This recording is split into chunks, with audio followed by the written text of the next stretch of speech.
Bienvenue dans Chronique d'un ventre qui ne voulait plus vivre parmi les autruches. Confession d'enfant d'addict par Charlotte Hugh. Chronique tragique maladdiction. Jeudi 16 janvier 2025, midi, je suis à mon bureau.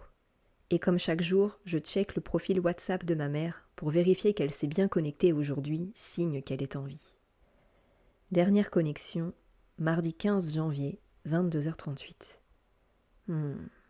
Étrange. Quelques minutes plus tard, mon téléphone sonne. C'est ma mamie. « Charlotte, excuse-moi de te déranger à ton travail, je suis inquiète. Je n'arrive pas à joindre ta maman. Sur son portable ou sur le fixe, ça ne répond jamais. Et comme elle allait très mal hier, avec son incessante migraine qui la tient depuis tous ces jours, je ne suis pas tranquille. J'hésite à me rendre chez elle pour m'assurer qu'elle va bien. Qu'en penses-tu » Oh là là, alerte dans mon ventre. Je parviens rapidement à dissuader ma grand-mère, tant je tiens depuis toujours à la préserver de toute éventuelle découverte macabre. Et je m'empresse de contacter le voisin de ma mère qui possède un double de ses clés. « Bonjour, c'est Charlotte. Je crains qu'il y ait un problème avec ma mère. J'ai besoin que vous alliez sonner chez elle, s'il vous plaît. Si elle ne vous ouvre pas, j'aimerais que vous entriez dans sa maison. Allez-y, je reste avec vous au téléphone. »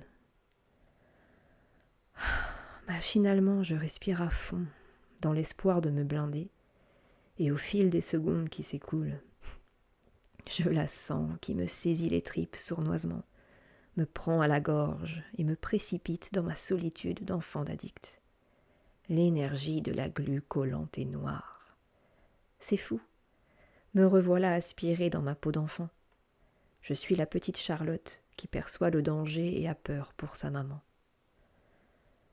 J'entends la sonnette de sa maison retentir. Une fois, 2 fois, 3 fois. Aucun signe de ma mère. Dans mon ventre, ça se serre. Vient ensuite le bruit de la clé qui tourne dans la serrure. J'ai beau me situer à 400 km de la scène, c'est comme si j'étais là, aux côtés de ce voisin. Je l'incite à entrer, à progresser dans la maison, à emprunter les escaliers, car je suis persuadée que ma mère se trouve dans sa chambre. Lorsque j'entends « Oh, elle est là, dans le salon. Charlotte, je crois que ta mère est dans un état second. Elle tremble de tous ses membres, elle doit avoir de la fièvre. Elle essaye de parler, mais je ne comprends pas du tout ce qu'elle dit. » Ok, posez votre téléphone sur l'oreille de ma mère, s'il vous plaît. Je vais tenter de lui parler. « Maman, c'est moi. Qu'est-ce que tu as ?»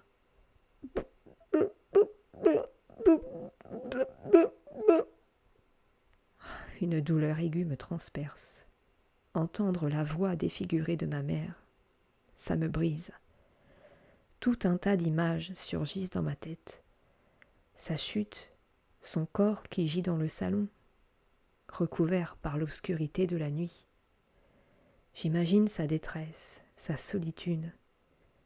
Quelque part à l'intérieur de moi, ça me hante. En attendant l'arrivée du SAMU au domicile de ma mère, je m'assois. Je me sens tellement assommée. Le voilà, le tant redouté accident domestique.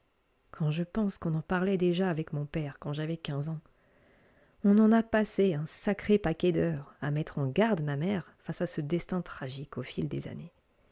Et total, elle a foncé droit dans le mur, sans se donner la moindre chance d'éviter la chute de trop en état d'ivresse. Dans ma tête, la situation tourne en boucle comme une toupie. Je bug. Je m'y ferai jamais à cette mélodie qui résonne depuis toutes ces années dans mes cellules. Cette mélodie inhérente à cette fatalité morbide. Cher auditeur, j'en peux plus d'assister impuissante à toutes les étapes d'autodestruction de ma mère alcoolique. J'en peux plus d'abriter l'écho du huis clos familial, de le sentir vibrer partout en moi. Les souvenirs, les émotions, les ressentis de ces 30 dernières années, tout se décuple avec une intensité sans pareille. Tout gagne en densité et je suis engloutie tout entière par l'énergie glauque de cette maladdiction familiale. J'ai beau évoluer, mûrir, cheminer, écrire, raconter mon histoire. J'ai beau choisir la vie, ma mère finit toujours par me bousiller. pas moyen de m'en protéger. Elle me tire avec elle dans les sables mouvants de sa souffrance. Ma mère, c'est l'histoire de ma vie, ma plus profonde racine. Et cet accident vient remuer le couteau dans la plaie. Parce que ma maman, jamais elle ne fera le choix de la vie. Et c'est tellement douloureux pour moi. Ça ravive la tristesse qui sommeille dans mon ventre depuis l'enfance. Cette tristesse sourde que je porterai toute ma vie. Les heures passent. J'attends des nouvelles du médecin des urgences. Impossible de m'arrêter de bouger, de parler. Je m'agite pour ne pas imploser. Et je suis submergée par toutes mes différentes facettes qui remontent à la surface. Le profond chagrin de l'inconsolable petite Charlotte. La colère et la rancœur de la révoltée Charlotte adolescente. Le désarroi et l'impuissance de la Charlotte adulte qui s'essouffle. C'est dur d'être traversée par tant de sentiments ambivalents et contradictoires. Toutes les Charlottes s'expriment, leurs empreintes se mélangent et donnent finalement naissance à une énergie commune. L'énergie du ras-le-bol. Ras-le-bol de vivre avec cette épée de Damoclès au-dessus de ma tête depuis toutes ces années.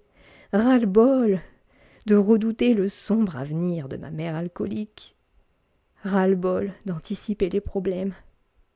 Ras-le-bol de porter ce bien trop lourd fardeau. Depuis toutes ces années, elle ne veut pas se soigner, c'est son choix, son chemin. Et moi alors, plus que tout, je veux sauver ma peau, je veux vivre. Ça me déchire, parce que plus que jamais, je sens que je ne pourrai pas vivre tant que ma mère sera en vie.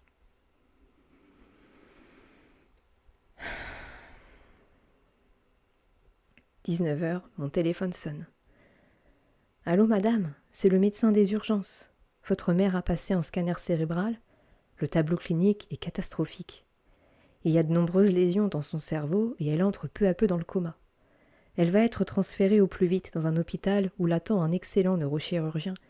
Il verra s'il peut tenter une intervention. Bon courage, madame. » Quelques heures plus tard, je me résous à m'allonger sur le dos. Le simple fait de me poser est une torture, parce que je sens tous les mouvements émotionnels qui me traversent redoubler d'intensité. Je pourrais lutter, fuir, mais non. J'ouvre les bras, la poitrine, et je fais face. Je me laisse traverser par cet ultime crève-cœur. Dans le noir et le silence, seul, je respire, et je me prends de plein fouet la déchirure. L'écho presque palpable de notre histoire familiale tragique. Je fais corps avec une douleur inconnue.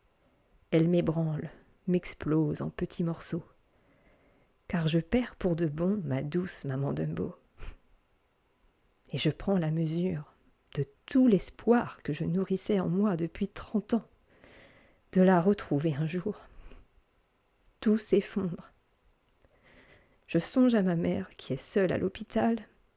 Je nous revois 2 ans et demi plus tôt au chevet de mon père, l'accompagnant jusqu'à son dernier souffle. Ma maman, elle va mourir toute seule, sans moi. Vraiment jusqu'au bout, sa maladie nous aura séparés. Toute la nuit, je fais mes adieux aux derniers parents qu'il me reste. Et je pressens le chaos qui m'attend. Et simultanément, j'accueille comme une bouffée d'oxygène ma délivrance qui se rapproche à grands pas. La fin des angoisses, des scénarios catastrophes. La fin du tragique. Fin de la chronique.